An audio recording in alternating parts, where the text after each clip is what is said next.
Hi guys, Jimbo here, the driving test guy, New South Wales, helping you pass your New South Wales driving test first go, hopefully. Okay, so today's video is about me redoing the Manoeuvre videos that I did. Now, I started this channel about 4 years ago, and I pretty much did the manoeuvres at the beginning. Not much has really changed in the manoeuvres as far as the driving test, but I've got better techniques that I film now, better techniques how I present things. So I'm going to refresh the videos, and I'm going to start today with the Kerbside Stop one. Okay, now before we do that, I've got to do my usual announcements. Okay, so if you have used my videos and passed and would like to say thank you or support this channel, you can do so by buying me a coffee. The link for this is in the description below. Thank you so much for those who have supported this channel. Now, if you would like to book an actual mock driving test with me, you can do so by going to my website, The Driving Test Guy in New South Wales. On the website, click Services, click Mock Test, then select the test centre that I offer: Gregory Hills, Macarthur, Edmonton Park and Macquarie Fields. Once you've clicked the desired test centre, then just find a date and follow directions to complete the booking. Okay, let's get down to business with today's topic. Today's video is a 2024 refresh of the Kerbside Stop manoeuvre that is conducted during a New South Wales driving test. Now, this is the manoeuvre that is guaranteed to be asked, whereas with the 3-point turn and the reverse park, you do one or the other, but they will definitely ask you to do the Kerbside Stop manoeuvre. Basically what this involves is that the examiner somewhere on your driving test is going to say to you, hey, can you please pull into the curb, park the car, shut the engine off, secure the vehicle like you're getting out of the vehicle, and let them know when you're finished. And then they're going to get you to start the car and get you to pull out from the curb. Now, there will be a few steps that we need to follow to complete that, and let's go through them now. Okay, so in this video, I will do several variations of the shutdown. One in an automatic car that has a standard lever handbrake. One in an automatic car that has a button e-brake. One where the e-brake just comes on automatically. And I'll also do a version in a manual car. Okay, let's get to it. Okay, folks, so the examiner says to you, pull into the curb, park the car, shut the engine off, secure the vehicle like you're getting out of it, and let me know when you're finished.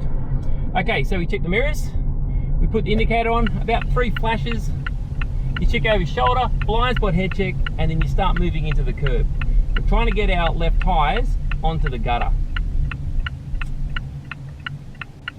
Rightio, that looks pretty good.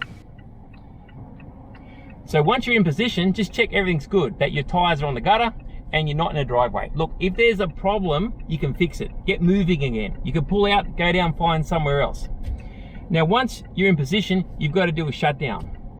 Variation number 1, shutdown, automatic transmission with lever handbrake. Handbrake on, into park, indicator off, engine off. Variation number 2, shutdown, automatic transmission with e-brake button. Okay, select your e-brake by pulling the button up. Make sure the red light comes on. Select park. Turn your indicator off and turn your engine off. Variation number 3, shutdown, automatic transmission with auto e-brake. This includes mostly all electric cars as well.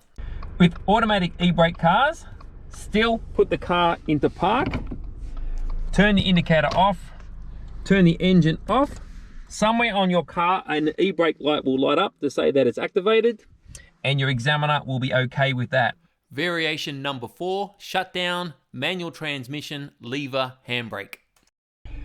Pull your handbrake lever up tight, select neutral to prevent the car stalling if you pull your clutch up too early, but keep your feet down on both the clutch and the brake at this point. Turn the indicator lever off. Turn the engine off. The last stage to secure the vehicle is to select first. If you are facing downhill, then select reverse. Once you've shut the engine off and secured the vehicle, take your feet off the pedals and say done. Once you've said done, you can't make any changes, and they will go ahead and mark that. Then they're going to ask you to start the car and then pull out when safe. So let's now look at how to start the car correctly. Variation number 1, start up, automatic with lever handbrake. You start the car, make sure your foot brake is down, make sure the car is still in park and the handbrake is on. Then start the engine. This car has a button. Once the engine has started, put the selector into drive and release your handbrake. With the lever handbrake, pull it back a bit, button in and put it all the way down. If your handbrake is not all the way down, you will see a light on the dashboard. So make sure the handbrake is fully down. You are now ready to pull out. Variation number 2, start up, automatic with e-brake button. Make sure your foot brake is pushed down. Make sure you are in park. And then start your engine. Once the engine has started, select drive. Then to disengage your e-brake, press the button down. Now, some e-brakes will disengage themselves when you hit the accelerator. That will be fine to do it that way. Variation number 3, start up, automatic with auto e-brake. If you have an e-brake that goes off automatically by itself, still make sure that you have your foot brake on. Make sure you are in park and then start the engine. Once the engine has started, select drive, and as soon as you hit the accelerator, the e-brake will disengage. Variation number 4, start up, manual with lever handbrake. To start the manual, clutch in, foot brake, select neutral, keep the handbrake on. Start the car. Once your engine's started, select first gear, then take the handbrake off. There's a little bit more to the manual on hills, but that's a topic for another day. Okay, now once you've got the car started, you need to pull away from the curb. You need to check the mirrors. While you're checking the mirrors, put the indicator on. It's got to flash at least 5 seconds. During that 5 seconds, keep track of what's coming up behind you. If it's clear, after 5 second signal, check over your shoulder and do a blind spot head check. If that's safe, then you go. Okay, let's get back out on the road and make that happen.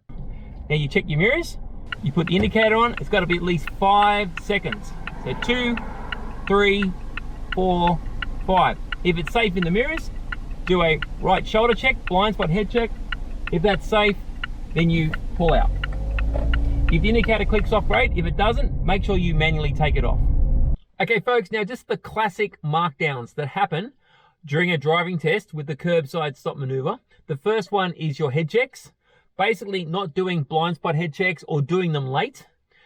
Signaling, not signaling sufficiently. Remember, at least 3 flashes while driving straight when you pull in.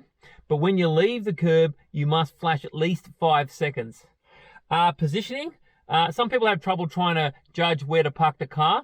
Now, I know the question I'm going to get asked is, how do I judge getting the tires on the gutter? Let me answer that right now. Practice.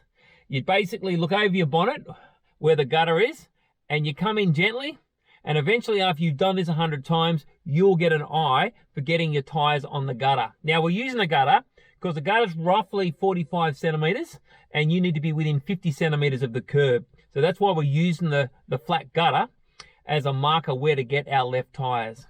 Now, another classic markdown is not shutting the car down properly or securing it. So make sure you follow the steps that I have shown in this video.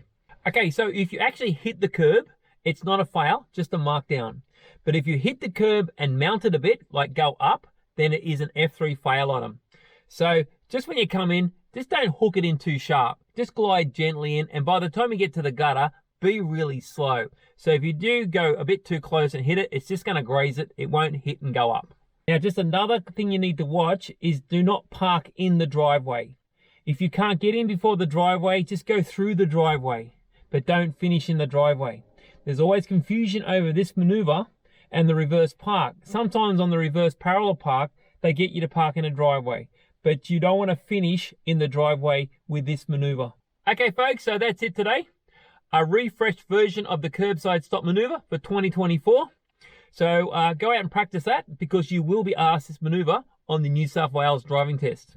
Okay, folks, so if you liked the video, please press the like button. If you're new and want to subscribe, please do, and press the notification bell. And always remember, stay safe,